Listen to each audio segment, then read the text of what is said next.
trying to sex him up. Starts talking really sexy toward him. And it took him for a second to figure out what was going on. And finally, he just acted like the phone was radioactive. It's like, and he was telling me about it, and he goes, she was saying things that kind of were turning me on. And I'm sitting there thinking, wow, Paul, you still got it.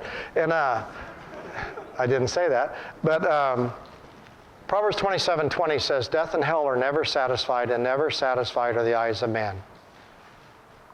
I have met with a number of older men in their 80s who struggle with pornography.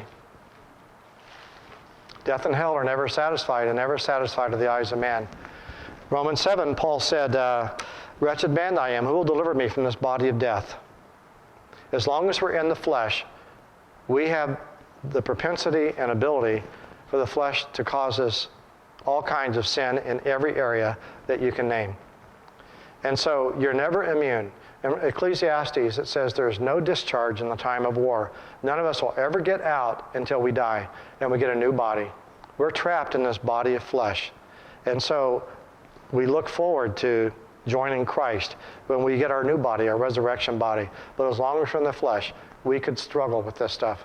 We can't ever, Romans 14:13 again, or 13:14 says, put on the Lord Jesus Christ and make no provision for the flesh. If you make provision when you're 90 years old for the flesh, you can be consumed by what the flesh will demand and desire. Yes, sir? You made a couple points about how we suppress our emotions, and then that ends up leading us, we use things to suppress those emotions. If the outlets for the suppression have been kicked, but the emotions are still being kind of torturous, what are you supposed to do with that? I mean, obviously it takes time. Obviously everything that you're talking about here implies the law. But what if the law's not? You increase your effort. And this may sound really bad, and someone could really hit me on this from a psychological point of view, but the Psalm 62:8 says, trust in him at all times, O people, pour out your heart before him. I think you keep pouring out your heart to God. You keep crying out to God. Luke 18:1, Jesus told a parable that hit that right on the head.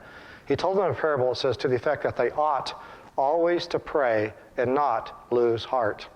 See, part of the test of faith is God going to show up? Is God real? Will God answer prayer? Will God fulfill his promises?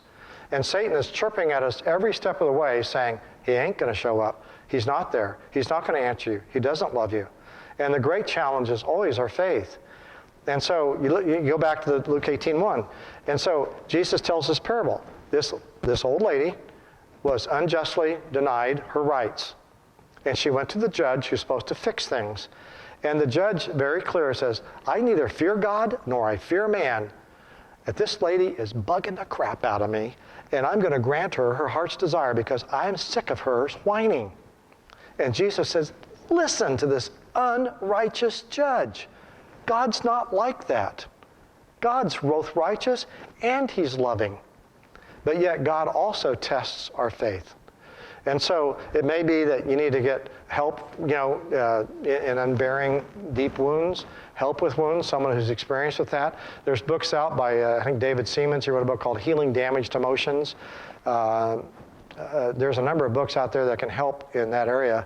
But primarily, it's going to come down ultimately to getting the wounds healed from God. There's a whole book in the Bible written about this. Ruth's mother-in-law, Naomi. Don't call me Naomi. God's done me wrong. I'm going to change my name to Mara, which means bitterness. And she was bitter. And she was telling everybody she was bitter. And she was bitter for years. And whining and complaining and bitter. And it took time. It took time for God's purposes to come through. But God allowed her through that. You look at Moses. Moses kills a man. And then he leaves, and he goes and he wanders in the wilderness for 40 years. It took 40 years in the wilderness before he was useful, before God could use him. Now, most of us in this ultra-instant culture and society, we try it 3 or 4 times and we quit. We don't persevere, but he wants us to keep persevering. Yes?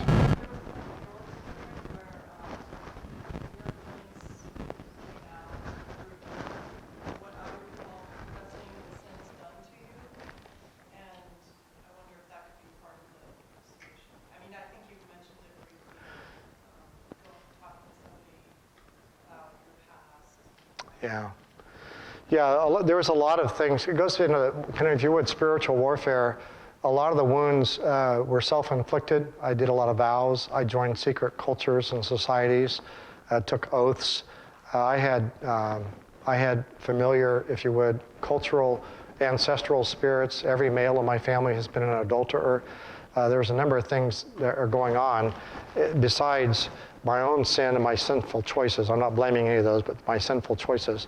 So there was an unseen spiritual warfare element. There's my own character that is and has been deficient that I'm continuing to work on. There's also just the timing of God and the purposes of God of bringing things about in the fullness of time. And the James, is it 1, verse 2 through 4? Count it all joy when you encounter various trials. The testing of your faith, produces endurance. And let endurance have its full effect, that may be perfect and complete, lacking in nothing. And so God, suffering, contrary to the popular preachers of the day, suffering is to be expected for the believer. We need to embrace suffering. And from wounds, from seemingly slow responses from God, things not going our way in our time, all those could land up to suffering, not getting the break, not getting the selection, not getting what we think should happen. So all that is all part of the picture that goes into God's good plan and purposes. Questions? Other questions? Yes, ma'am.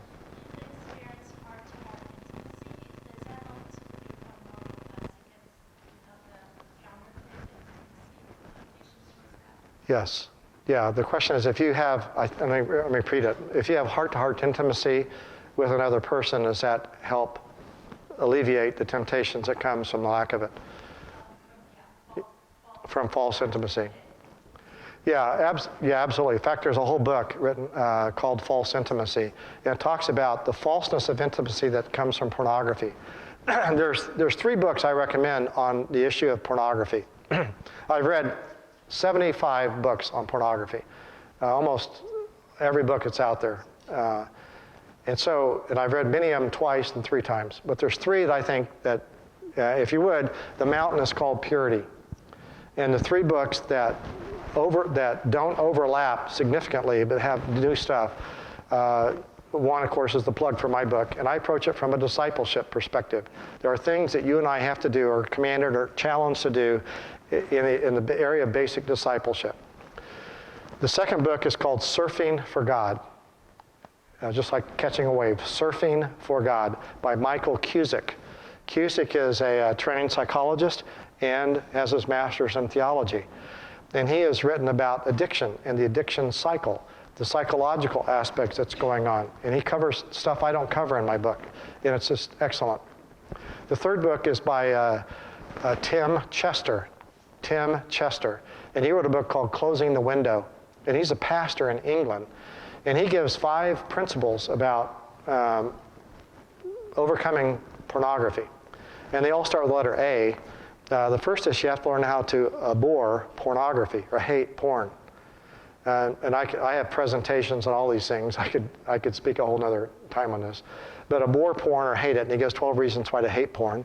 And then the second one is you have to learn how to adore God. Then what he's hitting at is that there's 6 false promises of pornography. And porn promises relationships. It promises respect. It promises reward. Porn promises redemption. Porn promises revenge. Porn promises refuge. There's 6 false promises that porn offers. And obviously, the counter for all those is God offers solutions to all 6 of those. God offers refuge, relationship, respect, reward, redemption, and revenge. And so when we draw closer to God and have God meet those needs, then the need that pornography, which makes it a false idol, a false God, then it falls away when you can learn how to run to God to get these needs met. So the short answer to your question is absolutely. When you have that intimacy, not only with God, but with another person, then yes, the need for pornography can fade away. Yes? If you have someone that continuously does confess, but they're pretty much just cycling with you, and you pray for them and you're with them, but there's nothing that's happening, are you supposed to back away and kind of like hit a wall, or are you supposed to just keep praying with them? Guys came to Jesus and said, hey, how many times did my brother sin against me that I Forgive him. 7 times? And how did Jesus respond? No, 7 times 70. Now, so let me back up. 5 guys lived in a quad. This is a true story.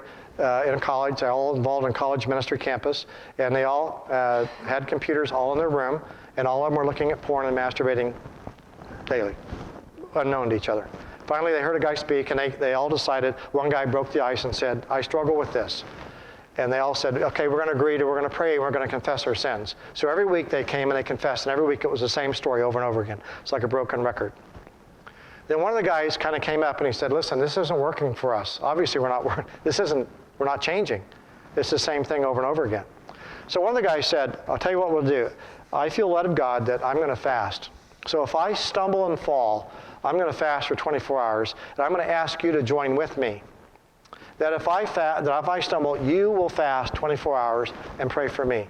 And by the way, if you stumble and fall, I will fast with you." The room got real silent. One guy was 6'6". His name was Tiny.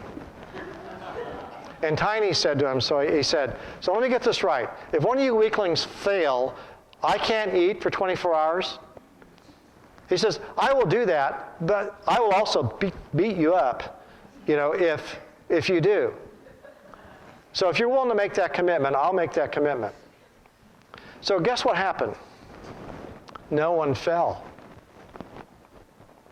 The first week, or the second week, the first month. It was 3 months before someone blew it. Now, why could all 5 of those guys change like that? Fear of Tiny more than the fear of God. Tiny put the fear of God in him. But also there was something about that. There was a commitment. There was a mutuality. It was the bonds of brotherhood. It was the commitment that we're in this together and we're going to get serious about this together. And when they had made that joint commitment, there was movement and progress. They also did some practical things. They all took all their computers out of the room in the privacy and put it in a common area. And they had the screens not be away, but so anybody walking in could see what was on the screen.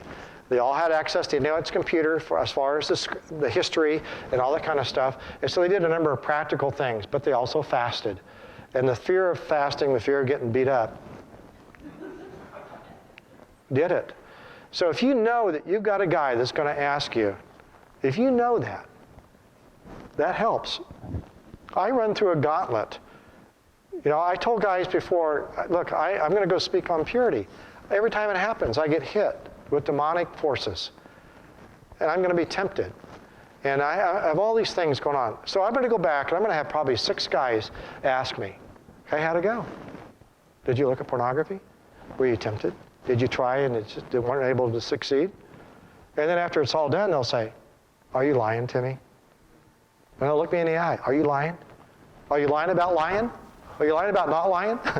And so, I could lie and deceive, but, these guys know me well enough that they'll say, "All right, what happened?" And so you want that kind of love. You want that kind of brotherhood. You want that kind of camaraderie. Because, again, aim at righteousness, faith, love, and peace along with those who call upon the Lord from a pure heart. We don't do this alone. Other questions? Yes, ma'am. It's internet. Actually started in 1952. I write about this, the history of it in the book. But in 1952, Hugh Hefner put out the first one that was called Stag, and then he got sued because there was already a magazine called Stag. And then he didn't put his name on there because he was afraid that there'd be moral backlash, and he'd be ruined in his professional thing. And so then, because there was no moral backlash, then 4 or 5 years later, Bob Guccione starts Penthouse, and then a few years later, Flint starts Hustler, and then internet, when it became high-speed internet, that's when it really became prevalent, and the internet and the ushering in of all that.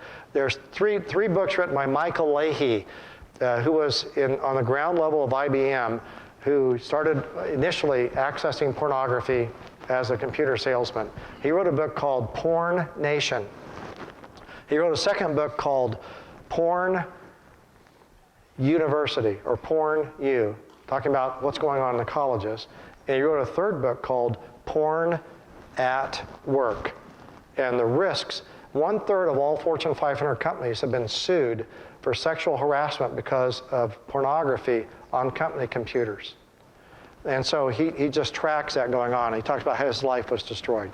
So internet porn is, when the internet really took off, that's when it really hit. Yes, sir? Are you going to have another session like this? If asked, I will come. I told the Lord, I will not turn down any opportunity to speak on purity. Okay, we're out of time, guys. I'll stay. You can feel free to leave. I got books back there, but yeah, yes, sir. You're welcome.